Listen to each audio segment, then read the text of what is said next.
ತಮಗೆಲ್ಲ ಗೊತ್ತೇ ಇದ್ದಂಗೆ ಬಿಜೆಪಿ ಅವ್ರಿಗೆ ಯಾವ ಇಶ್ಯೂ ಇರಲಿಲ್ಲ. ಈ ಒಂದು ವರ್ಷ 2 ತಿಂಗಳಲ್ಲಿ ಸಿದ್ದರಾಮಯ್ಯ ಅವ್ರು ಕೊಟ್ಟಿದ್ದು ಒಳ್ಳೆ ಸರ್ಕಾರ ಅವರು ಸಹಿಸಕ್ಕೆ ಸಾಧ್ಯ ಆಗ್ತಾ ಇಲ್ಲ. ತಮಗೆಲ್ಲ ಗೊತ್ತೇ ಇದ್ದಂಗೆ ಬಿಜೆಪಿ ಅವರು ನಮ್ಮ ಸಿದ್ದರಾಮಯ್ಯ ಅವರು 1 ವರ್ಷ 2 ತಿಂಗಳಲ್ಲಿ ಕೊಟ್ಟಿರೋದು ಸರ್ಕಾರ ಅವರು ಸಹಿಸಕ್ಕೆ ಸಾಧ್ಯ ಆಗ್ತಾ ಇಲ್ಲ. ಆ ಕಾರಣಕ್ಕೆ ಈಗ ಮೂಡ ಇಶ್ಯೂನ ತಗೊಂಡಿದೆ. ಮೂಡ ಬಗ್ಗೆ ನಾನು ಹೆಚ್ಚಾಗಿ ಏನು ಹೇಳಲ್ಲ. ತಮ್ಗೆ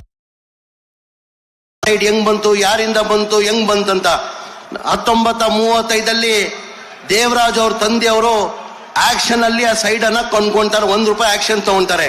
ಅದಾದ್ಮೇಲೆ ಅವ್ರ 3 ಜನ ಮಕ್ಳು ಇರ್ತಾರೆ. ದೇವರಾಜ್ ಅಂತ ಮಗನ್ಗೆ ಈ ಭಾಗ ಬರ್ತದೆ, 3 ಎಕರೆ 16 ಗುಂಟೆ ದೇವರಾಜ್ ಅವ್ರ ಮಗನ್ಗೆ ಆ ಭಾಗ ಬರ್ತದೆ.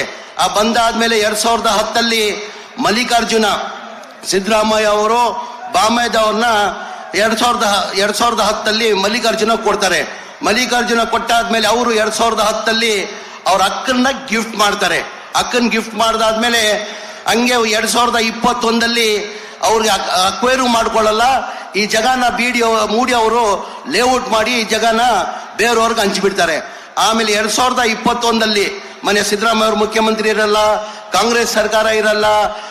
ಕಾಂಗ್ರೆಸ್ ಅವ್ರು ಬಿಜೆಪಿ ಸರ್ಕಾರದಲ್ಲೇನೆ 14 ಸೈಡ್ನ ಇದು ಇವ್ರಿಗೆ ಅನ್ಯಾಯ ಆಗಿದೆ ಅಂತ 14 ಸೈಡ್ನ ಕೊಡ್ತಾರೆ. ಬರೀ ಇವ್ರಿಗೆ ಮಾತ್ರ 14 ಸೈಡ್ ಇಲ್ಲ, ಟೋಟಲ್ 125 ಸೈಟ್ ಕೊಡ್ತಾರೆ. ಅದಲ್ಲಿ 14 ಸೈಟ್ ಮನ್ಯ ಸಿದ್ದರಾಮಯ್ಯ ಅವ್ರು ಕೊಡ್ತಾರೆ. ಇದು ತಾವೆಲ್ಲ ದಯಮಾಡಿ ಅರ್ಥ ಮಾಡ್ಕೊಳ್ಬೇಕಾಗ್ತದೆ. ತಮ್ಗೆಲ್ಲ ಗೊತ್ತೇ ಇದ್ದಂಗೆ ಇಷ್ಟೆಲ್ಲ ಹೇಳ್ತಾರಲ್ಲ ಬಿಜೆಪಿ ಅವರು, ನಾಳೆ JDS ಅವರು ಬಿಜೆಪಿ ಅವರು ಬಂದಾದ್ಮೇಲೆ ತಾವು ಪ್ರಶ್ನೆನ ಒಂದು ಕೇಳಬೇಕಾಗ್ತದೆ. ನಾವು ಚುನಾವಣೆ ಟೈಮಲ್ಲಿ 5 ಗ್ಯಾರಂಟಿಯನ್ನ ನಾವು ಘೋಷಣೆ ಮಾಡಿದ್ವಿ. 5 ಗ್ಯಾರಂಟಿ ಘೋಷಣೆ ಮಾಡಿದಾದ್ಮೇಲೆ ಜನ ನಂಬಿಟ್ಟು 136 ಸೀಟ್ ನಮ್ಮನ್ನ ಗೆಲ್ಸ್ಕೊಟ್ಟು ನಾವು ಸರ್ಕಾರ ರಚನೆ ಮಾಡಿದ್ವಿ. ಸರ್ಕಾರ ಬಂದಿದ್ದು 1 ತಿಂಗಳಲ್ಲಿ ಈ 5 ಗ್ಯಾರಂಟಿಯನ್ನ ನಾವು ರಚನೆ ಮಾಡಿದ್ವಿ. ಇದೇ ವಿರೋಧ ಪಕ್ಷದವ್ರು ಏನಂದ್ರು, ಇದು ಗ್ಯಾರಂಟಿಗಳು ಲಾಗು ಮಾಡಕ್ ಸಾಧ್ಯ ಆಗಲ್ಲ, ಬರೇ ಚುನಾವಣೆ ಇವ್ರು ಭಾಷಣ ಮಾಡಿದ್ದಾರೆ ಅಂತ ಹೇಳ್ಬಿಟ್ಟು ವಿರೋಧ ಪಕ್ಷದವ್ರು ಹೇಳ್ತಾ ಇದ್ರು. ನಮ್ಮ ಸರ್ಕಾರ ಬಂದು 1 ತಿಂಗಳಲ್ಲಿ 5 ಗ್ಯಾರಂಟಿಯನ್ನ ಜಾರಿ ಮಾಡಿದ್ವಿ. ಅದಾದ್ಮೇಲೆ ಯಾವತ್ತು ನಾವು 6ನೇ ಗ್ಯಾರಂಟಿ ಅಂತ ಒಂದು ಹೇಳಿರ್ಲಿಲ್ಲ. 6ನೇ ಗ್ಯಾರಂಟಿ ಯಾವ್ದಪ್ಪ ಅಂದ್ರೆ, ಹಿಂದಿನ ಸರ್ಕಾರದಲ್ಲಿ ಸಿದ್ದರಾಮಯ್ಯ ಅವರು ಮುಖ್ಯಮಂತ್ರಿ ಇರುವಾಗ 2014, 15, 16, 17, 18 ಸ್ಲಮ್ ಬೋರ್ಡ್ಗೆ ಮತ್ತೆ ರಾಜೀವ್ ಗಾಂಧಿ HP ಸ್ಕೀಮ್ಗೆ 2,30,000 ಮನೆಗಳು ಸ್ಯಾಂಕ್ಷನ್ ಮಾಡಿದ್ದು ಹಿಂದಿನ ಸರ್ಕಾರದಲ್ಲಿ ಸಿದ್ದರಾಮಯ್ಯ ಅವರು ಮುಖ್ಯಮಂತ್ರಿ ಇರುವಾಗ ಸ್ಯಾಂಕ್ಷನ್ ಮಾಡಿದ್ದು. ಅದಾದ್ಮೇಲೆ ಸಮ್ಮಿಶ್ರ ಸರ್ಕಾರ ಬಂತು, ಬಿಜೆಪಿ ಸರ್ಕಾರ ಬಂತು, ಅವ್ರು 1 ಮನೆನೂ ಸ್ಯಾಂಕ್ಷನ್ ಮಾಡಿಲ್ಲ, 1 ಮನೆನೂ ಕೊಡಕ್ಕೆ ಸಾಧ್ಯ ಆಗಿಲ್ಲ. ಕಾರಣ ಅಂದ್ರೆ 1 ಮನೆ ಕಟ್ಟಬೇಕಾದ್ರೆ 7.5 ಲಕ್ಷ ರೂಪಾಯಿ ಆಗ್ತದೆ. ಕೇಂದ್ರ ಸರ್ಕಾರದಲ್ಲಿ ಪ್ರಧಾನ ಮಂತ್ರಿ ಆವಾಸ್ ಯೋಜನಾ ಅಂತ ಹೇಳ್ಬಿಟ್ಟು 1.5 ಲಕ್ಷ ಕೊಡ್ತಾರೆ. ರಾಜ್ಯ ಸರ್ಕಾರದಿಂದ ಜನರಲ್ಗೆ 1,20,000, ST ಇದ್ರೆ 2 ಲಕ್ಷ ಕೊಡ್ತಾರೆ. ಒಟ್ಟಾಗಿ ಅವರೇಜ್ ತಗೊಂಡ್ರೆ 1.5 ಲಕ್ಷ ಮತ್ತೆ 1.5 ವರ್ಷ 3 ಲಕ್ಷ ಆಗ್ತದೆ. 7.5 ಲಕ್ಷದಲ್ಲಿ 3 ಲಕ್ಷ ಹೋದ್ರೆ ಉಳಿಯೋದು 4.5 ಲಕ್ಷ. ಬೆನಿಫಿಷಿಯರಿ ಎಲ್ಲಿಂದ ಕಟ್ಟಕ್ಕೆ ಸಾಧ್ಯ, ಎಲ್ಲಿಂದ ಕೊಡಕ್ಕೆ ಸಾಧ್ಯ? ನಾನು ಉಸ್ತುವಾರಿ ಮಂತ್ರಿ ಆದ್ಮೇಲೆ, ಮಂತ್ರಿ ಆದ್ಮೇಲೆ ನಾನು ಮುಖ್ಯಮಂತ್ರಿ ಮಂತ್ರಿಗೆ ಉಪಮುಖ್ಯಮಂತ್ರಿಗಳಿಗೆ ಹೆಂಗೋಪ ಹೋಗಿ ಕೇಳಿದ್ದು 1 ಮನೆನೂ ಕೊಡಕ್ ಸಾಧ್ಯ ಆಗಲ್ಲ. ಟೋಟಲ್ ಬೆನಿಫಿಷಿಯರಿ ಪೇಮೆಂಟ್ ಕಟ್ಟಬೇಕಾಗಿದ್ದು 7,400 ಕೋಟಿ. ಅದ್ರಲ್ಲಿ ಬರೇ 310 ಕೋಟಿ ಬೆನಿಫಿಷಿಯರಿ ಪೇಮೆಂಟ್ ಅನ್ನ ಕಟ್ಟಿದ್ರು. ಏನಕ್ಕಂದ್ರೆ ಬಡವ್ರ ಪಾಪ ಬೆನಿಫಿಷಿಯರಿ ಪೇಮೆಂಟ್ ಕಟ್ಟಕ್ ಸಾಧ್ಯ ಆಗಲ್ಲ. ಆ ಕಾರಣಕ್ಕೆ ಮಾನ್ಯ ಮುಖ್ಯಮಂತ್ರಿ ಗಮನಕ್ಕೆ ತಂದೆ ನಾನು, ಸರ್ ನಿಮ್ ಕಾಲದಲ್ಲಿ ಹಿಂದಿನ ಸರ್ಕಾರದಲ್ಲಿ ಈ ಮನೆಗಳು ಸ್ಯಾಂಕ್ಷನ್ ಆಗಿದ್ದು, ಅದಾದ್ಮೇಲೆ 1 ಮನೆನೂ ಸ್ಯಾಂಕ್ಷನ್ ಆಗಿಲ್ಲ, 1 ಮನೆನೂ ಕೊಡಕ್ ಸಾಧ್ಯ ಆಗಲ್ಲ, ಬಡವ್ರು ಈ ಬೆನಿಫಿಷಿಯರಿ ಪೇಮೆಂಟ್ ಕೊಡಕ್ ಸಾಧ್ಯ ಆಗಲ್ಲ ಸರ್, ದಯಮಾಡಿ ನಾವು ಸರ್ಕಾರ ವತಿಯಿಂದಾನೆ ಕೊಡ್ಬೇಕಂತ ಮಾನ್ಯ ಮುಖ್ಯಮಂತ್ರಿಗಳಿಗೆ ಹೇಳ್ದಾದ್ಮೇಲೆ ಮಾನ್ಯ ಮುಖ್ಯಮಂತ್ರಿಗಳು ಬಡವ್ರ ಬಗ್ಗೆ ಕಾಳಜಿ ಇಟ್ಕೊಂಡು 7,400 ಕೋಟಿ ನಾನೇ ಕೊಡ್ತೀನಿ ಕಣೋ, ಈ ಬಡವ್ರ ಮನೆ ಕಂಪ್ಲೀಟ್ ಮಾಡ್ಕೊಡಿ ಅಂತ ಹೇಳ್ಬಿಟ್ಟು ಜನವರಿಯಲ್ಲಿ ಕ್ಯಾಬಿನೆಟ್ ಅಲ್ಲಿ ತಂದು 500 ಕೋಟಿ ಅಪ್ರೂವ್ ಮಾಡಿದ ಕಾರಣಕ್ಕೆ ಈ ವರ್ಷ ಫೆಬ್ರವರಿಯಲ್ಲಿ 36,789 ಮನೆಗಳು ಕೊಟ್ವಿ. ಏನಕ್ಕೆ ಬಿಜೆಪಿ ಅವ್ರು ಕೊಡಕ್ ಸಾಧ್ಯ ಆಗಿಲ್ಲ, ಏನಕ್ಕೆ ಜನತಾದಳ ಅವ್ರು ಕೊಡಕ್ ಸಾಧ್ಯ ಆಗಿಲ್ಲ? ಬರೀ ಕಾಂಗ್ರೆಸ್ ಅವ್ರಿಗೇನ ಬಡವ್ರ ಬಗ್ಗೆ ಕಾಳಜಿ ಇದೆ ಅಂತ ಅವೆಲ್ಲ ಅರ್ಥ ಮಾಡ್ಕೊಳ್ಬೇಕು.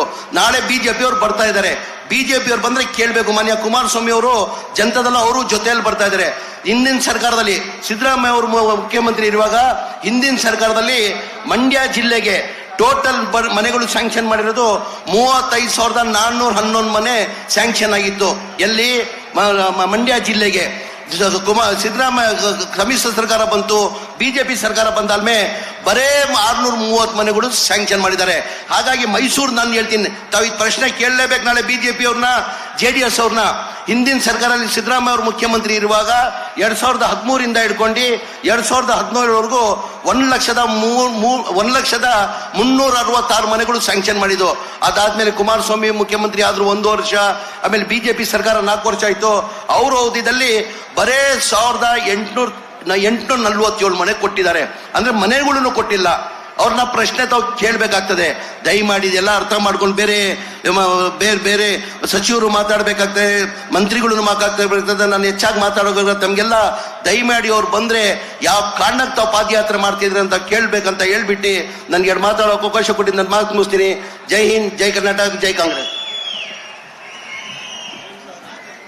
ಸನ್ಮಾನ್ಯ ಜಮೀರ್ ಅಹಮದ್ ಖಾನ್ ಅವರಿಗೆ ಧನ್ಯವಾದಗಳು.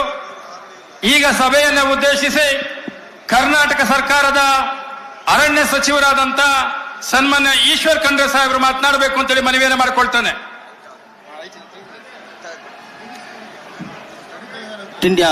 ಕ್ವಿಟ್ ಇಂಡಿಯಾ ಚಳವಳಿ ದಿನಾಚರಣೆ ಇವತ್ತು ದಯಮಾಡಿ ಮಹಾತ್ಮ ಪೊಲೀಸ್ನವರಲ್ಲಿ ಮನವಿಯನ್ನು ಮಾಡ್ಕೊಳ್ತಾ ಇದ್ದೀನಿ. ಕಾರ್ಯಕರ್ತರು ಬರೋದಕ್ಕೆ ದಯಮಾಡಿ ಅಲ್ಲಿ ತಡೆ ಮಾಡ್ತಾ ಇದ್ದಾರೆ ಅಂತೇಳಿ, ಹಾಗೂ ಬರ್ತಾ ಇರ್ತಕ್ಕಂಥ ಕಾರ್ಯಕರ್ತನ ವೇದಿಕೆಯ ಬಲಭಾಗದಲ್ಲಿ VIP ಪಾಸ್ ಅಂತ ಕೊಟ್ಟಿದೀವಿ, ಅಲ್ಲಿಗೆ ಎಲ್ಲರೂ ಕೂಡ ಬಿಡಬೇಕು ಅಂತೇಳಿ ಮನವಿ ಮಾಡ್ಕೊಳ್ತಾ ಇದ್ದೇನೆ.